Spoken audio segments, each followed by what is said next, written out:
ہم کریں گے ہر مظلوم کی حمایت۔ السلام علیکم، میں ہوں حرین فاطمہ اور آپ دیکھ رہے ہیں حمایتی نیوز HD چینل۔ نظر ڈالتے ہیں آج کی اہم خبروں پر۔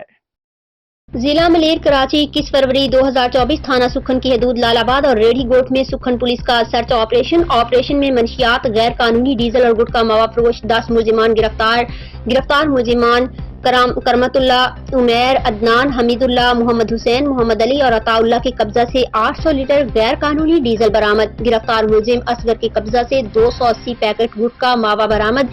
گرفتار ملزمان حمزہ اور ناصر کے قبضہ سے 115 گرام کرسٹل برآمد۔ ملزمان کے خلاف مقدمات درج کر کے تفتیش جاری۔ SHO سکھن کا اپنی حدود لال آباد چوکی کی قریب بھاری نفری کے ساتھ چھاپا۔ چوکی انچارج ASI اعجاز بھٹی کی سرپرستی میں چلے جانے والے ایرانی ڈیزل اور پیٹرول کے گوداموں سے بھری مقدار میں برآمد۔ ASI اعجاز بھٹی چوکی انچارج لال آباد کے دفتر کے دروازے کے ساتھ بنے کیبن سے کھلے عام فروخت ہونے والا گٹکا ماوا برآمد، جن سے اعجاز بھٹی رشوت لیتا رہا۔ ان کے موقف سامنے آنے کے باوجود بھی اس سے جھوٹی خبر قرار دے رہے ہیں۔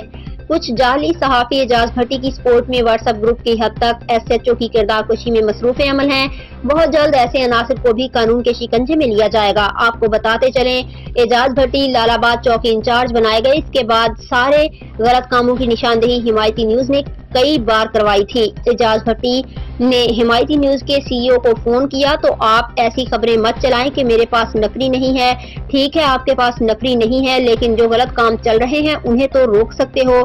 کہا کہ نہیں روک سکتا، میری مجبوری ہے۔ ریڑھی گوٹ میں چوکی انچارج ASI اعجاز بھٹی کی سرپرستی میں فروخت ہونے والی منشیات پر چھاپے، علاقے کا گھیراؤ کر لیا گیا۔ چوکی انچارج ASI اعجاز بھٹی چوکی چھوڑ کر بھاگ نکلا۔ چوکی انچارج کے خلاف مقدمہ درج ہو سکتا ہے۔ ظہیر عباس کی رپورٹ، ترجمان SSP ملیر کراچی۔